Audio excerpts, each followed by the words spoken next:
Olá, gente, beleza? O vídeo de hoje é para atender um pedido do meu filho. Ele é, me desafiou a que eu comentasse sobre Números 31. Números 31 é o livro da Bíblia do Antigo Testamento, que entre eles formam o Pentateuco, que são 5 livros que se atribuem a Moisés. E o número 31 narra e trata de uma questão bastante delicada, assim, que a gente às vezes tem que comentar, ou evita até comentar.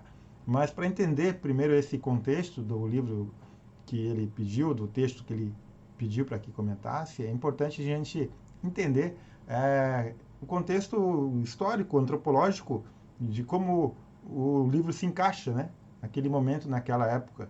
Aí ficaria, digamos assim, mais fácil entender o que foi escrito ali. Para início de conversa, Números 31 está narrando, o livro de Números como um todo narra a passagem, o êxodo de Israel ali pelo deserto depois que eles saíram do Egito. Mas a gente tem que voltar um pouquinho antes para entender sobre Israel, tá?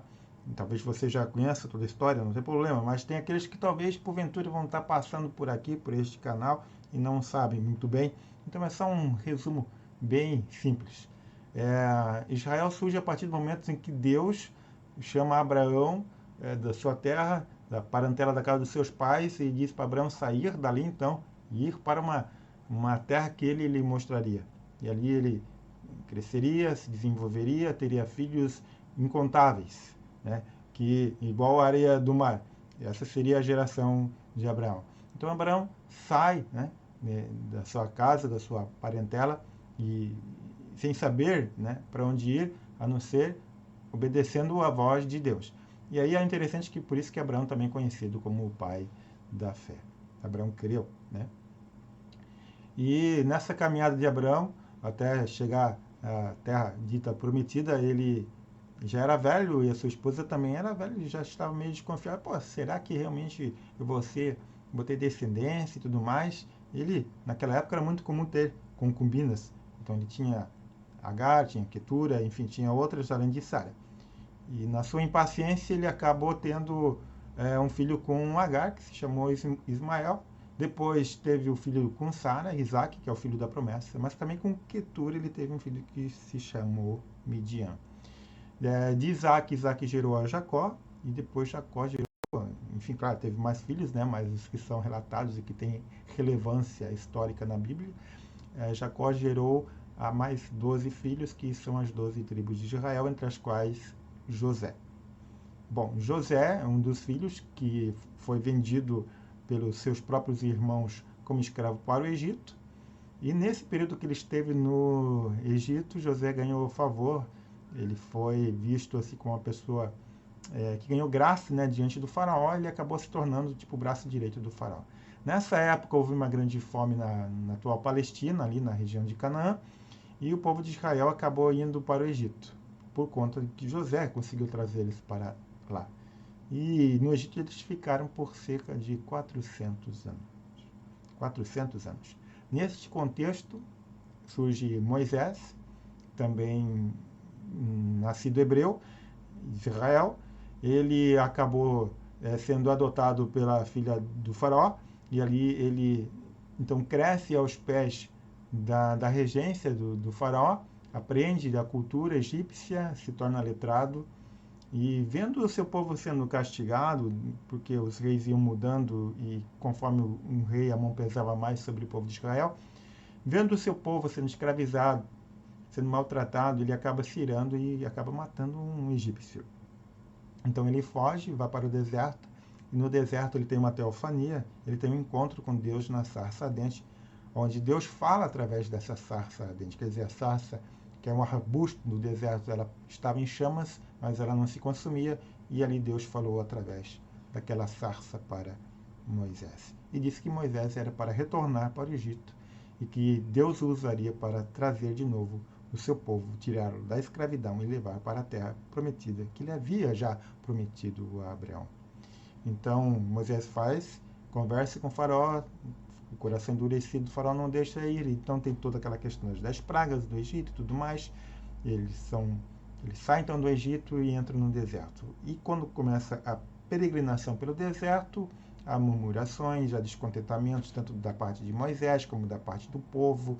Deus se ira. Então há um relacionamento conturbado entre as partes, por assim dizer. E o povo reclama de Moisés porque saiu do Egito. Moisés reclama do povo porque vive reclamando. Moisés reclama para Deus porque o povo é muito reclamão. Deus reclama do povo porque o povo murmura demais. E assim se passam 40 anos ali no deserto. E a passagem de Números 31, que a gente vai ler, está dentro desse contexto de peregrinação, né? Então, Moisés já está chegando, propriamente dito, perto da Terra Prometida, e ali há nações que estão em volta já, inseridas. Porque lá atrás, quando Israel sai de Canaã para ir para o Egito, houve um vácuo ali de nações, de povos que foram, então, tomando aquele espaço deixado por Israel. E agora ali a terra está habitada pelos cananeus, por assim dizer, moabitas, edonitas e outros midianitas e outros povos ali presentes naquela região. E claro, o povo hebreu, por assim, revelação, se tornou um povo monoteísta, crendo num só Deus, enquanto que as demais nações em volta eram politeístas, eles criam em vários deuses, faziam sacrifícios, até sacrifícios humanos. Tinha o deus Asterote, deus Moloque, tinha o deus Baal e por aí vai. E então Israel chega naquele contexto, né? Naquele contexto da história da antropologia do Oriente Médio. Então houve um caso em Números 25 em que Israel, pelejando ali contra os midianitas, eles acabam ganhando e tudo mais, só que acabam por se envolver com as mulheres dos midianitas, né, do povo que eles venceram, acaba se prostituindo, por assim dizer, e fazendo cultos a outros deuses, que senão o único Deus verdadeiro que eles acreditavam, que eles haviam se tirado do Egito. Então Deus se enfurece, manda uma praga, e houve outros relatos, e a praga cessa através de atitudes de um ou outro membro do povo de Israel ali que faz então extirpar a praga e tudo mais. Mas a situação não tinha sido bem resolvida. E em Números 31, então, novamente surgem os midianitas e o relato que o meu filho pediu então para comentar com vocês. Então vou passar a ler agora o Números 31, para que você entenda qual é essa passagem. O contexto histórico e antropológico já dei uma pincelada, né? Você deve procurar mais informações se você quiser pesquisando por aí.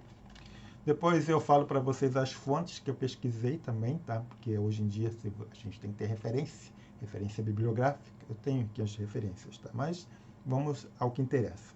Números 31 diz o seguinte: Disse o Senhor a Moisés: Vinga os filhos de Israel dos midianitas, depois será recolhido ao teu povo. Falou, pois, Moisés ao povo, dizendo: Armai alguns de vós para a guerra, e que saiu contra os midianitas, para fazerem a vingança do Senhor contra eles. 1000 homens de cada tribo, entre todas as tribos de Israel, enviareis à guerra. Assim, dos milhares de Israel foram dados 1000 de cada tribo, 12.000 ao todo, porque eram 12 tribos, armados para a guerra. Mandou-os Moisés à guerra, de cada tribo 1000, e a estes e a Finéias, filho do sacerdote Eleazar, o qual levava consigo os utensílios sagrados, a saber, as trombetas para o toque de rebate.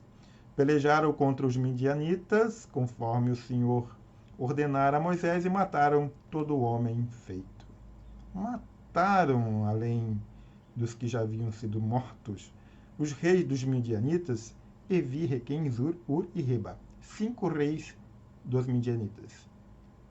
Também Balaão, filho do Beor, mataram a espada. Porém, os filhos de Israel levaram presas as mulheres dos midianitas e as suas crianças. Também levaram todos os seus animais, todo o seu gado, todos os seus bens. Queimaram-lhes todas as cidades em que habitavam, em todos os seus acampamentos. Tomaram todo o despojo e toda a presa, tanto de homens como de animais. Trouxeram a Moisés e ao sacerdote Eleazar e à congregação dos filhos de Israel os cativos e a presa, o despojo para Israel nas campinas de Moabe, junto ao Jordão, na altura de Jericó. Moisés e Eleazar, o sacerdote, e todos os príncipes da congregação saíram recebê-los fora do arraial. Indignou-se Moisés contra os oficiais do exército, capitães dos milhares e capitães das centenas que vinham do serviço da guerra. Disse-lhes Moisés: deixaste viver todas as mulheres? Eis que estas, por conselho de Balaão, fizeram prevaricar os filhos de Israel contra o Senhor no caso de Peor, pelo que houve a praga entre a congregação do Senhor. Agora, pois, matai dentre as crianças todas as do sexo masculino, e matai toda mulher que coabitou com algum homem, deitando-se com ele. Porém, todas as meninas e as jovens que não coabitaram com algum homem, deitando-se com ele, deixai-as viver para vós outros. Então, aqui a palavra relatada em Números 31. A dificuldade que se tem é em torno da ordem, né, que foi dada para que Moisés deu essa ordem também, né, para que todas as crianças do sexo masculino, todas as mulheres que coabitavam com homens fossem mortos. É difícil de entender isso do ponto de vista do Novo Testamento, quando a gente lê sobre o Evangelho, né, de Jesus e o amor de Deus, e a gente olha para o Antigo Testamento e lê algo, né, nessas circunstâncias. Mas é importante você lembrar, conforme eu havia dito, que dentro do contexto daquela época, do contexto histórico e antropológico que se viviam aquelas nações, não era incomum, quando um povo dominasse o outro, houvesse esse tipo de situação. Infelizmente ocorria. Para a preservação da sua própria sobrevivência como nação, como Estado, Israel fazia, muitas vezes, os que outros povos faziam. A diferença é que Israel havia sido chamado por Deus para ser uma nação santa, exclusiva, que pudesse manifestar às outras nações, aos outros povos, a sua glória, a sua retidão e a sua justiça. Acabava que Israel se contaminava com essas nações que adoravam outros ídolos, que adoravam outros deuses, que faziam sacrifícios humanos até inclusive. E Deus abominava esse tipo de coisa e abomina esse tipo de situação. E acontecia que, como não havia então um certo temor por parte de Israel, mas Deus era um Deus zeloso, ele acabava fazendo com que Israel então fizesse justiça, ou que os líderes de Israel fizessem justiça quando necessário para evitar que Israel se contaminasse. A gente deve lembrar que o Antigo Testamento então foi escrito dentro desse contexto. Grande parte do Antigo Testamento foi escrito no contexto de que os povos uns guerreavam contra os outros, as culturas se conflitavam e Deus havia separado então Israel para ser um povo separado para ele. Então, para ler o Antigo Testamento, é importante, antes disso, conhecer o Novo Testamento. Porque o Antigo Testamento é como se fosse a antiga aliança. E o Novo Testamento é uma nova aliança. O Antigo Testamento é a aliança de Deus com o homem através das leis dadas a Moisés. O Novo Testamento é a aliança de Deus com os homens através de Jesus Cristo. Jesus veio para cumprir a lei, não a letra da lei ipsiliteris, mas o espírito da lei. Porque o próprio Jesus dizia assim: ouvistes o que foi dito, eu porém vos digo. E Jesus veio para cumprir a lei no sentido de obedecer a Deus, de amar ao próximo. E para que a gente possa entender então o Antigo Testamento, é importante ter Jesus como a chave hermenêutica. Ler o Antigo Testamento sob o ponto de vista do Evangelho. Só assim que a gente pode compreender estas circunstâncias que ocorreram. Também não sou favorável, também não me sinto bem ao ler esse tipo de situações. Mas eu compreendo o momento histórico em que ocorreram. O que eu não compreendo, o que eu não posso aceitar é que hoje ocorra esse tipo de situação. Que se mate em nome de Deus, que se façam conchavos em nome de Deus, que se tome o poder alegando estar fazendo isso em nome de Deus, quando na verdade Deus enviou seu Filho para que a gente tivesse uma vida santa, íntegra, reta, justa, em amor ao próximo. Importante entender o que está escrito em João 3,16. Porque Deus amou o mundo de tal maneira que deu seu Filho unigênito, para que todo aquele que nele crer não pereça, mas tenha vida eterna. E é sobre e alicerçado neste Evangelho que a gente deve olhar e ler as passagens um pouco mais difíceis do Antigo Testamento, compreendendo que dentro daquela época, daquele contexto, das limitações até intelectuais e culturais de quem escreveu o livro de quem escreveu as passagens, embora fossem inspiradas, mas estavam dentro de um contexto histórico. Então, para você que me acompanhou até aqui, eu te desafio assim. Primeiro, eu quero ler essas passagens difíceis do Antigo Testamento, não as compreendo. Peça sabedoria a Deus. Leia o Novo Testamento primeiro, eu te sugiro. Leia o Evangelho, os 4 primeiros livros. Leia Hebreus para entender também essa questão da cultura hebraica e judaica do Antigo Testamento. E peça a Deus sabedoria que o Espírito Santo vai te dando. E se você é cristão, mais ainda, porque você sabe em quem você tem crido. E se você não é cristão, entenda que o amor de Deus, ele transcende as compreensões humanas. E ele com certeza vai estar mostrando para você o verdadeiro amor que está em Jesus Cristo. E a você, meu filho, por ter me desafiado a falar sobre esse assunto, eu te agradeço. E eu espero que a gente tenha mais momentos para a gente conversar sobre isso, como a gente já tem feito durante tanto tempo. Obrigado por essa oportunidade. Um abraço para todo mundo aí que está me assistindo. Bom, pessoal, acabei esquecendo de passar para vocês a referência bibliográfica e vou apresentar para vocês se os cachorros aqui em casa deixarem, porque os bichos estão latindo bastante. Então, tem este livro aqui, Paul Hoff, o Pentateuco, eu baseei nele para algumas considerações. Fala sobre os 5 primeiros livros do Antigo Testamento. Tem um livro de Jacques Milles, Deus, uma biografia. É um livro bastante crítico ao texto do Antigo Testamento. É bom você estar bem fundamentado na sua fé, caso você queira ler ele. Como material de apoio, eu recomendo o Manual Bíblico Vida Nova. Esse livro é bem interessante do ponto de vista antropológico, histórico. Ele tem ilustrações, tem esquemas. É um livro bem interessante, bem bacana mesmo para quem quer se aprofundar um pouco mais na história bíblica. E por fim, a Bíblia que eu gosto mais de usar para fazer os estudos é a Bíblia de Estudo de Genebra. Tem uma cosmovisão protestante presbiteriana, calvinista, né? Mas ela é bem fundamentada também. As fontes são bem interessantes, os comentários são bem assertivos. É isso aí. Essas são as minhas fontes para o conteúdo que foi apresentado para vocês. Beleza? Até a próxima. Um abraço.